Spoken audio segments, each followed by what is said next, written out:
Hola, ¿cómo están? Vamos a continuar con nuestro debate explicación versus comprensión. En nuestro anterior encuentro caracterizamos una vez más el positivismo y dimos algunos ejemplos de ciencias sociales que se desarrollaron en el marco positivista. En el día de hoy lo que vamos a hacer es ver una posición diferente, una posición contraria al positivismo que niega la posibilidad de un mundo social de comportamiento, de dinámica mecanicista regido por leyes naturales o en este caso por leyes sociales. El precursor de esta posición antipositivista fue Wilhelm Dilthey, a quien conocimos cuando yo les presentara a Auguste Comte, el padre de la sociología. Dilthey es prácticamente contemporáneo de Comte. Dilthey era un joven de 24 años cuando Comte falleció y desarrolló su posición contraria a la de Comte. Dilthey diferenciaba las ciencias naturales por una parte y las ciencias del espíritu, como él las llamaba, por la otra. Ciencias del espíritu dedicadas al estudio del hombre en sociedad, entendiendo que el hombre, el ser humano, tiene características muy diferentes a cualquier otro objeto de la naturaleza, dado por su conciencia, dado por sus sentimientos, por sus emociones, por sus pasiones, como decíamos previamente. Y esto requería un modo de abordaje diferente. No obstante, el positivismo, tal como lo describimos y lo caracterizamos, influyó muy fuertemente en el nacimiento y el desarrollo de las ciencias sociales, y así fue, yo diría, hasta la segunda mitad del siglo XX, cuando esta posición antipositivista comienza a cobrar fuerza y se erige como una alternativa ante el positivismo hasta el día de hoy, en la que conviven ambos paradigmas, ambas miradas sobre las ciencias sociales. Para comenzar a entender esta posición antipositivista, voy a recurrir a un ejemplo. Supongamos que voy manejando, voy manejando tranquilamente mi vehículo, una linda tarde, y llegando a una esquina veo un poste metálico que arriba tiene tres luces, una roja, una amarilla y otra verde. Se enciende la luz roja y entonces yo detengo el auto. Aquí lo que yo quisiera es que pensemos cómo describir objetivamente ese hecho. Piénsenlo bien. ¿Cómo describimos objetivamente ese hecho? Posiblemente ustedes me dirán, bueno, el conductor va manejando, se enciende la luz roja, entonces posa su pie en el pedal del freno, lo presiona y el auto se detiene. Es una forma de describir lo que ha sucedido allí, pero el hecho es bastante más complejo, al menos desde esta perspectiva que estamos ahora analizando. Veamos, en primer lugar, ese conductor que ha frenado debe manejar una serie de conceptos aprendidos, ¿no? Obviamente. Lo que es un automóvil, lo que es el freno, lo que es un pedal, lo que es un semáforo, lo que es una bocacalle, lo que es una norma, lo que es un inspector, etcétera, etcétera. Todos esos conceptos aprendidos son necesarios a los efectos de poder efectuar esa acción. Pero además de ello, hay valores en juego. El conductor podría haber seguido de largo, sin embargo, frenó. Y esto tiene que ver también con valores. El respeto de la vida del prójimo, de la vida ajena, porque si no frenaba, podría haberse producido una situación de peligro. El respeto a la norma, porque hay una norma que dice que cuando esa luz está encendida, roja, se debe frenar. Pero además de eso también hay una estructura, una jerarquía de poder que debe ser tenida en cuenta. Si yo paso con luz roja, es posible que me labren una multa. Incluso si tengo un accidente, es posible que vaya preso, incluso, ¿no? Entonces, todos estos aspectos están en juego para poder entender lo que sucedió en ese simple hecho de haber frenado ante un semáforo en rojo. Este ejemplo nos sirve para decir que en esta posición que es contraria al positivismo, como decíamos, niegan que los hechos sociales, las acciones y las prácticas sociales respondan automáticamente a leyes, a causas y efectos. Entonces oponen la idea a la idea de causa, la idea de razones. Las personas actúan por razones. Siempre el comportamiento social responde a razones, a un conocimiento de lo que se está haciendo. ¿Mm? Es decir, que estas razones eh, cobran sentido en un marco de significados, como en este caso, semáforo, auto, norma, inspector, multa, en un marco de valores, dijimos el valor a la vida, el valor del respeto a la norma, y en un marco político de jerarquía de poder. Si no eh, se entiende este marco, o fuera de este marco, esa acción carece de sentido. Em, Veamos otro ejemplo, a los efectos de seguir profundizando en esta concepción. Supongamos dos amigos. ¿Sí? Dos amigos que se hablan por teléfono. Uno le habla al otro y le dice, che, ¿te gustaría ir al cine esta noche? Y después podemos tomar algo. El amigo le responde, uy, cómo me gustaría, pero mañana rindo. Ah, le dice el amigo. Lo dejamos para la semana que viene entonces. Sí, dale, perfecto, la semana que viene. Corta. Una conversación sencilla, que parece muy obvia, pero que tiene poco de obvio. Eh, el amigo lo estaba invitando a ir esa noche, no al otro día, cuando tenía que hacer otra cosa. Además, el amigo no se ofende cuando le dicen que no, cuando prefieren hacer otra cosa en vez de acompañarlo al cine. No hubo una ofensa, al contrario, una contrapropuesta. Desde un punto de vista así, absolutamente abstracto y lógico, uno dice, pero ¿cómo? Si lo invita ahora y mañana tiene la actividad, ¿y por qué el otro no se ofende? Porque esa conversación ha tenido un sentido particular y requiere de la reconstrucción de un contexto que le dé ese sentido, que nos permita entender lo que estaba ocurriendo allí en esa conversación. Y si nos basamos en el ejemplo del semáforo en rojo, vamos a entender, bueno, en primer lugar, que hay una serie de conceptos en juego, de significado de cine, de salida a la noche, de tomar algo, significado de examen, de facultad, de profesor, de nota, etcétera. Hay valores que también están en juego. ¿Mm? El trabajo, el estudio es más importante que el ocio. Y hay también una estructura de poder. El profesor tiene el poder de poner una mala nota, de aplazarme, si yo no hago las cosas como él lo requiere. Y mis padres, que supongamos están bancando mis estudios, tienen el poder de castigarme, digámoslo así, si yo no cumplo con mi deber de estudiar. Entonces hay allí también eh, un contexto que le da sentido a esa acción, que le da sentido a esa conversación. Y fuera de ese contexto, esa conversación no se puede entender. ¿Mm? Eh, Uno podría pensar que hay algunas acciones automáticas, algunas prácticas automáticas en la vida social. Eh, Supongamos por caso que vamos caminando en el centro de la ciudad de Córdoba, nos vamos cruzando con personas, nosotros seguimos caminando y de pronto se cruza alguien, un vecino nuestro. Sonreímos y levantamos la mano, él hace lo mismo y seguimos. Ahora, eh, posiblemente si nosotros detenemos allí a la persona y le decimos, ¿por qué hiciste eso? ¿Por qué sonreíste a esa persona, levantaste la mano? Y quizá lo sorprendamos con esa pregunta, ¿no? Lo saquemos un poquito del lugar y digan, no, sí, lo conocía, pero fue algo automático. En definitiva, yo pasaba, desconocido, hice así, ni lo pensé. Sin embargo, ese automatismo dista de ser el automatismo que nosotros adjudicamos a las relaciones entre causa y efecto, a las leyes de la naturaleza.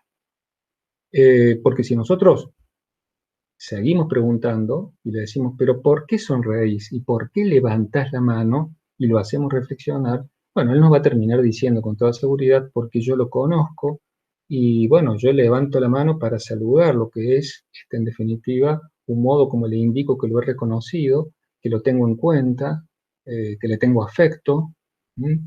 Y porque además estoy respetando un valor que es el de la buena educación. ¿Sí? En fin, Entonces, aun cuando no lo había pensado demasiado, llegado el caso, entendemos que esa acción es una acción que responde a razones, tal como lo indica esta, esta posición. A veces también es cierto que no podemos argumentar por qué hacemos determinadas cosas, por qué entendemos la vida y las prácticas sociales de determinada manera. Y esto porque, en definitiva, se ha generado un proceso de naturalización. Nos parece que las cosas son así, nos parece que las cosas son naturalmente así. No entendemos muy bien por qué, pero nos parece obvio. Esto es una naturalización de determinadas prácticas. Sin embargo, esta naturalización no implica que lo que hacemos o que esas prácticas respondan a leyes naturales. También en este caso se trata de una construcción, de una construcción social en el marco de determinados sentidos. Les voy a dar un ejemplo que puede ser muy ilustrativo. En realidad es un cuento. Un cuento porque, si bien a veces se presenta como un experimento, no me consta y dudo que sea un experimento, pero es ilustrativo, que es el caso o el experimento, el cuento del experimento de los 5 monos. Cuenta la historia que unos científicos toman 5 monos para hacer un experimento, los colocan en una jaula y dejan que tengan hambre, mucho hambre. Dentro de la jaula hay unas escaleras que conducen a una tarima que está en un nivel superior, y cuando los monos, estos 5 monos tienen hambre, bajan un conjunto de bananas y lo depositan en la tarima. Los monos inmediatamente se abalanzan hacia las bananas y en ese instante 5 chorros muy potentes de agua helada le pegan a cada uno de los monos, derribándolos. Los monos, una vez recuperados, tratan de volver nuevamente a saciar su hambre, pero nuevamente el chorro de agua helada les pega, hasta que llega un momento en que los 5 quedan exhaustos y ya ni intentan ir a buscar las bananas. En ese momento sacan las bananas. Al tiempo, los monos siguen con hambre, nuevamente bajan las bananas y allí los monos, sin tanta determinación, pero algunos de ellos lo intentan y nuevamente el chorro de agua. Y así van pasando un ciclo más, otro más, hasta que llega un momento en que los monos, aún con mucho hambre, cuando bajan las bananas, ya ninguno atina a ir a buscarlas. Se quedan quietitos. En ese momento sacan uno de esos monos y ponen un mono nuevo que no tiene idea de lo que ha pasado. Ese mono nuevo también tiene hambre y cuando ponen las bananas, el monito nuevo intenta ir a buscarlas. Pues, ¿qué sucede? Los otros 4 le dan una paliza. No le permiten que suba, porque saben las consecuencias. Sacan las bananas, las vuelven a poner, el monito nuevo lo intenta nuevamente, y así el ciclo hasta que el monito nuevo ya no lo intenta más y se quedan los 5 quietos y las bananas se retiran. En ese momento sacan a otro de los monos antiguos y ponen otro nuevo, y se repite la historia. Y así se va repitiendo la historia hasta que llega un momento en que en esa jaula ya no hay ninguno de los 5 monos originales. Hay 5 monos que nunca en su vida recibieron una gota de agua y que sin embargo cada vez que baja la banana no se mueven, se quedan quietos, porque esto es una regla, las cosas son así y los monos lo respetan. Esto es una naturalización de una situación que ha perdido su racionalidad de origen, los motivos por los cuales las cosas son así y que lo consideramos como parte de nuestro mundo natural. ¿Cuántas prácticas de las que nosotros hacemos, cuántas costumbres tendrán este aspecto de la naturalización a la que me he referido? Esto no significa tampoco que estas prácticas están regidas por leyes sociales o algo así. De ninguna manera. Esta naturalización es también producto de la cristalización de una construcción social, de una convención social eh, que termina internalizándose en nuestro comportamiento. Podemos dar ejemplos sobre esto, ¿no? para que se entienda mejor. Tomemos el caso del parentesco.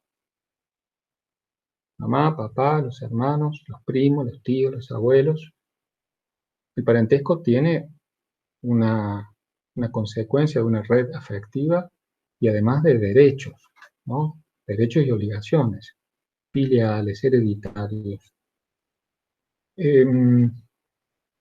¿Ustedes consideran que la estructura de parentesco responde a causas naturales? Piénsenlo un poco.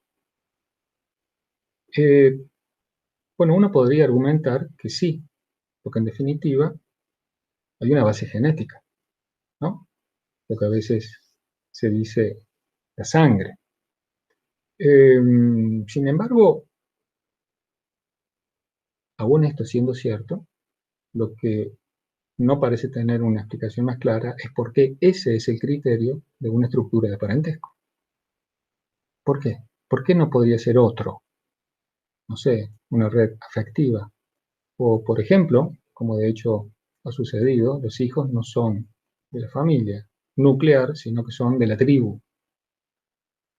Entonces, ese salto entre un hecho incuestionable como es el genético y la estructura de parentesco, en esta posición que estamos analizando, es también una convención, es una construcción social. ¿Mm? Y adviertan ustedes que la misma norma, en Argentina al menos, no siempre se basa en el aspecto genético. Por ejemplo, en el matrimonio igualitario, supongamos dos mujeres que quieren tener un hijo, una de ellas, por inseminación artificial, queda embarazada. La mujer aporta su óvulo, pero desde un banco de donantes de esperma, eh, realiza la inseminación artificial. Queda embarazada y nace un niñito, una niñita. Esa persona, desde el punto de vista genético, tiene una mamá biológica, la que lo engendró y con su óvulo, y tiene un padre genético, que es el donante. Sin embargo, la ley acá no le reconoce derechos y obligaciones filiales al donante, se lo reconoce a la otra madre, con, en este caso, un criterio socioafectivo reproductivo. Entonces, acá lo que vale es el afecto, esta vocación de procreación de esta pareja de dos mujeres, y no el aspecto genético. Por supuesto, no, la idea no es hacer una clase de derecho, no es nuestra materia, pero sí mostrarles de qué manera, entonces, eh, en este caso, el parentesco, entonces, puede llegar a ser interpretado como una convención, como una construcción social que podría haber sido distinta, que se basa en aspectos genéticos o en aspectos afectivos y que puede ser diferente, por ejemplo, en otros países. Esto se puede ver también más claro quizás con la nacionalidad. ¿Qué significa ser argentino? ¿O qué significa ser italiano, francés? ¿Qué significa? ¿Tiene algo de natural esto? Bueno, por ejemplo, en mi caso, yo soy ciudadano italiano. No hace tanto tiempo que soy ciudadano, no desde que nací. Yo soy ciudadano italiano porque hice un trámite, dado que mi abuelo, mi nono, era italiano.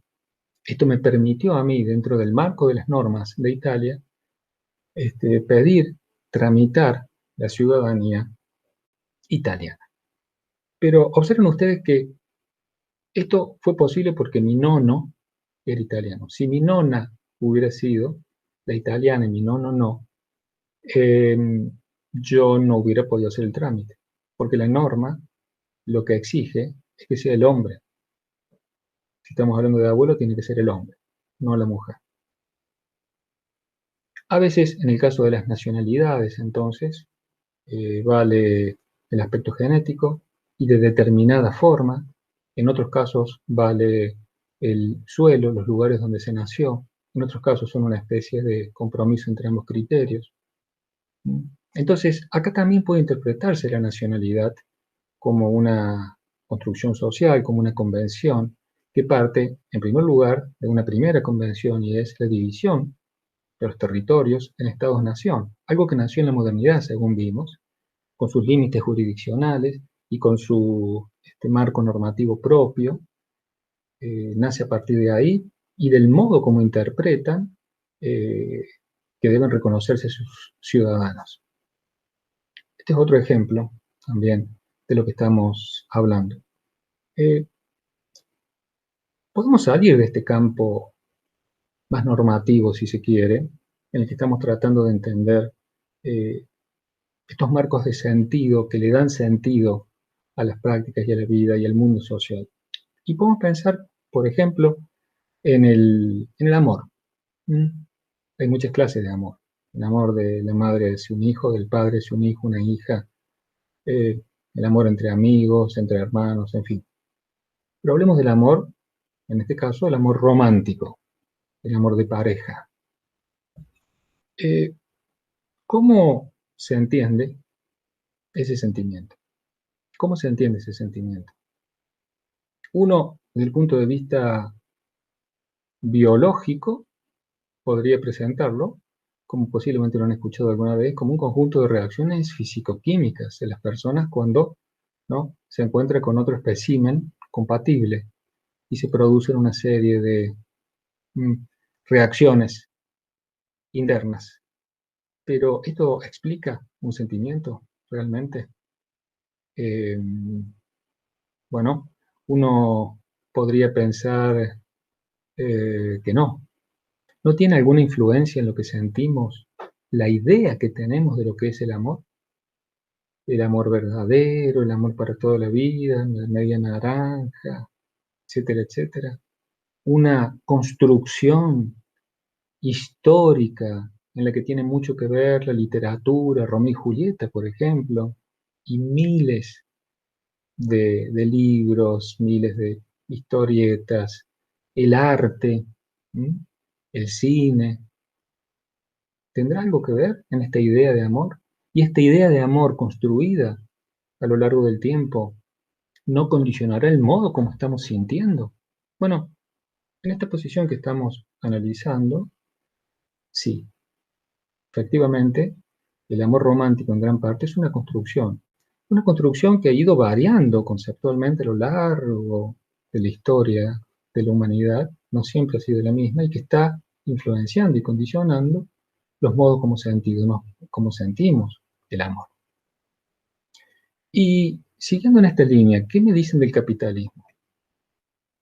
¿El capitalismo responderá a leyes naturales o será también una construcción social? ¿Mm? Bueno, desde la teoría económica ortodoxa nos dirían que es una consecuencia natural de la naturaleza del hombre, según vimos. Tema que, insisto, veremos más adelante. Pero el capitalismo entonces es la resultante de un comportamiento natural en el hombre, en el plano económico, un comportamiento con el que el hombre nace. ¿Mm? Mientras que en la posición que estamos analizando no lo admitirían de ese modo, no le darían una base natural al capitalismo, sino que lo considerarían una construcción social. De hecho, durante siglos el capitalismo no rigió y se puede considerar que en siglos venideros puede no funcionar de esa manera como la conocemos hoy. Porque no hay ninguna ley, no hay ningún sustrato natural que, al igual que las leyes de la física, entonces lleven inexorablemente a la existencia de ese sistema económico-social.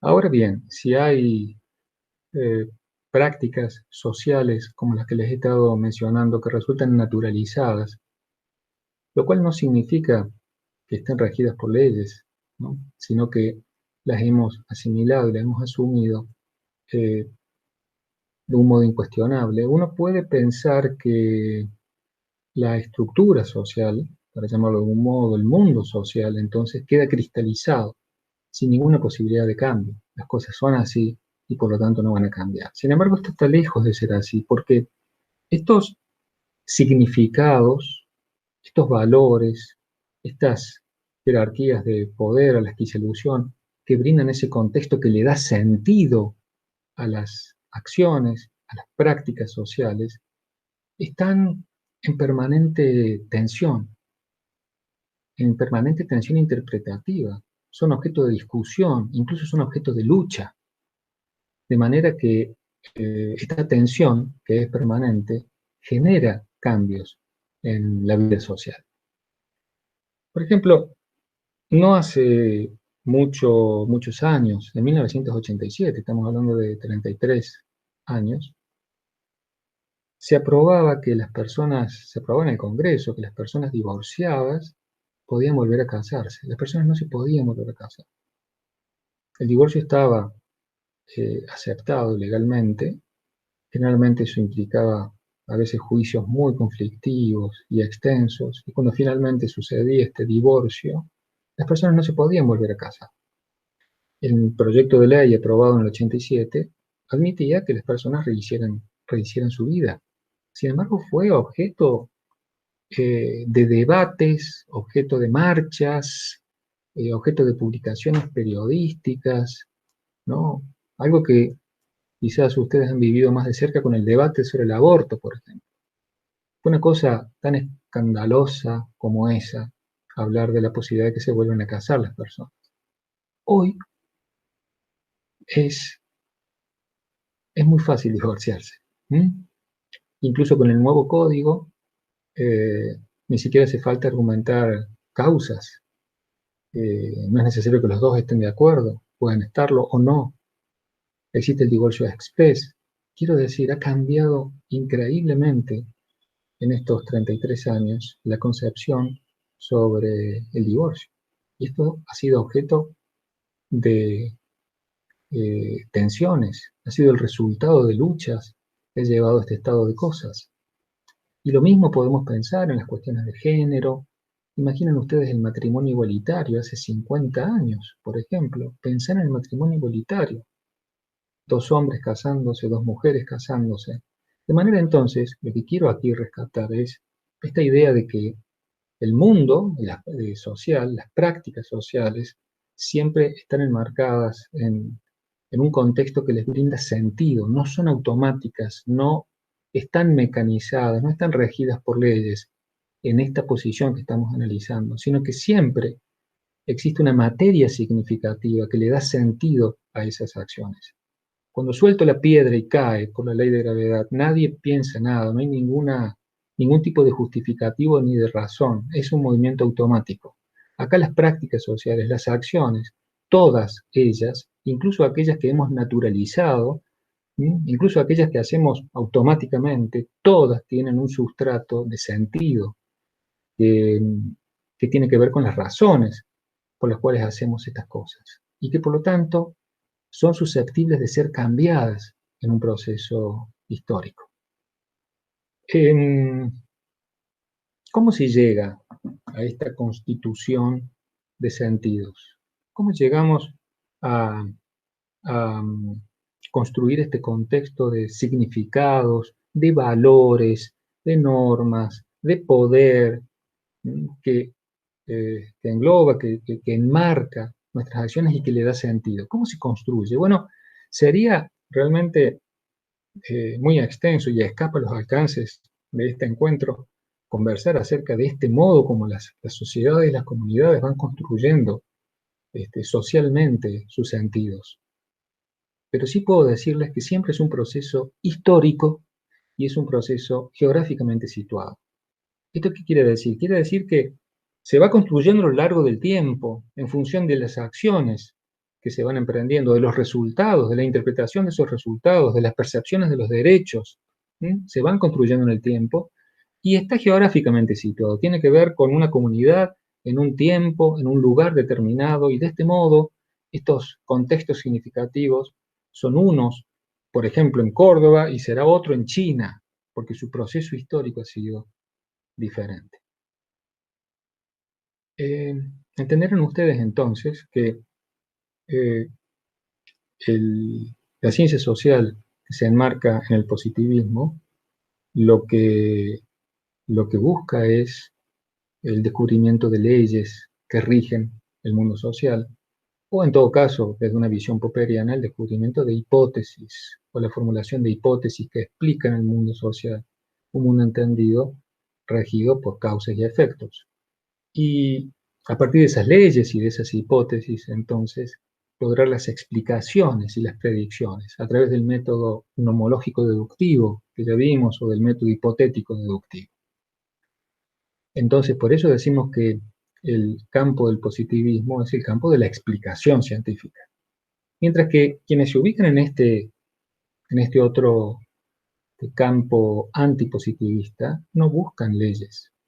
Lo que tratan de hacer es entender el significado que los actores sociales que están siendo estudiados otorgan a sus acciones, porque no puede existir una descripción objetiva de esas acciones si no se hace desde las razones, desde los significados que los mismos actores otorgan a esas prácticas y a esas acciones, de acuerdo a los ejemplos que hemos estado viendo. Ese proceso por el cual el investigador entonces intenta reproducir ese mundo que le da sentido a las prácticas sociales se llama comprensión. Entonces, en este campo antipositivista es el campo de la comprensión desde el punto de vista metodológico y no de la explicación. La comprensión recurre, por ejemplo, a la observación participante. Es decir, el investigador allí lo que trata es de aprender, trata de encarnar los significados, los valores, las estructuras políticas de ese grupo que está siendo estudiado. Quizás se entienda mejor si doy un ejemplo extremo. El caso del antropólogo que va a estudiar una tribu de pigmeos, por ejemplo. Lo que va a intentar ese antropólogo es vivir con los pigmeos durante un año y transformarse en un pigmeo. Es decir, sentir como un pigmeo y a partir de allí tratar de darle forma, entonces, comunicar la forma que tiene ese mundo, de qué manera, qué sentido le están dando a la vida y a sus prácticas los pigmeos. Esa es la observación participante, o las entrevistas en profundidad, o narrar historias de vida, o el análisis del discurso. Las palabras tienen mucho que ver porque las palabras le dan forma a nuestro mundo y si sabemos entonces entender las palabras y analizar las palabras, es decir, el discurso oral, escrito, vamos a entender mucho acerca de la forma que asume el mundo para esos actores. Esta es entonces la comprensión. De allí que, en definitiva, este debate tenga estos dos términos, explicación versus comprensión. Otros modos de presentar este debate, en definitiva, es positivismo o explicación o naturalismo, porque en definitiva se trata de asimilar el mundo social al mundo natural, versus el antipositivismo, la comprensión, el interpretativismo, porque en definitiva el investigador lo que intenta es interpretar esas acciones, tratar de develar ese mundo de significados de los actores sociales estudiados, o hermenéutica, que para no complicarlo demasiado vamos a decir que es una forma de interpretación, o también decimos constructivismo. Constructivismo porque estamos haciendo referencia a que la realidad social no es mecánica ni regida por leyes, sino que en definitiva es una construcción social, que como les dije, responde o es resultado de un proceso histórico geográficamente situado y en permanente tensión. Bien, de esta manera vamos a dar por concluido entonces este debate y los invito a que en nuestro próximo encuentro iniciemos un nuevo debate que estoy seguro les va a parecer muy interesante. Bueno, entonces espero.